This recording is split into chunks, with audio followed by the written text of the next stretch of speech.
Boston's oldest skyscraper gets a new look tomorrow. New lights on the U.S. Customs House tower will be turned on, and that clock will tell the right time again. As Marcus Jones reports, the lighting project and the clock restoration are just a start at turning a relic of the past into a beacon of the future.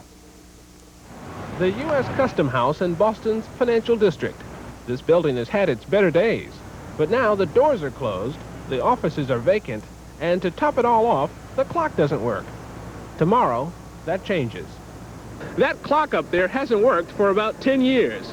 As a gift to the city, Boston Edison has restored it, and tomorrow it will be reset. And the entire building will be lit up from top to bottom. The clock will be on and the tower lights will be on 7 nights a week. The tower will be lit till about midnight, and the clock will always be on. Portions of the clock will go dark around 2 a.m. in the morning, but the back face of the clock will always be lit so people can always read the time.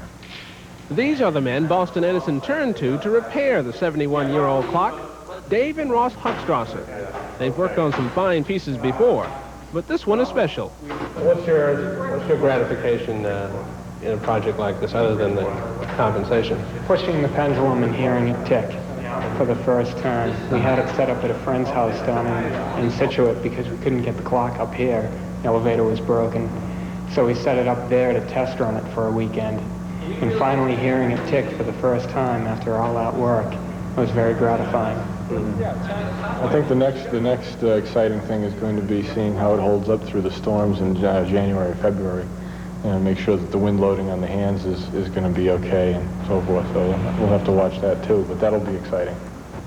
In addition to repairing the four-sided clock, Edison has invested about $250,000 in lighting the tower from inside the clock out. It's about 40,000 watts spread over the outside of the outside of the building, and about 40,000 watts on the inside from the clock here. But if you break that down over the distance of the entire tower, what you have is the amount of energy it takes to light about less than one average floor of an office building is about the amount of energy it's going to take to light the entire Custom House tower. For a day? For a day. Mayor Flynn and Boston Edison officials will flip the switch on the new lighting system tomorrow at 6, ushering in a new era for the big clock and the skinny tower that was once Boston's tallest building. When we light this building on Thursday night, we really feel that Boston's nighttime skyline will never, ever be the same again. For the 10 o'clock news, I'm Marcus Jones.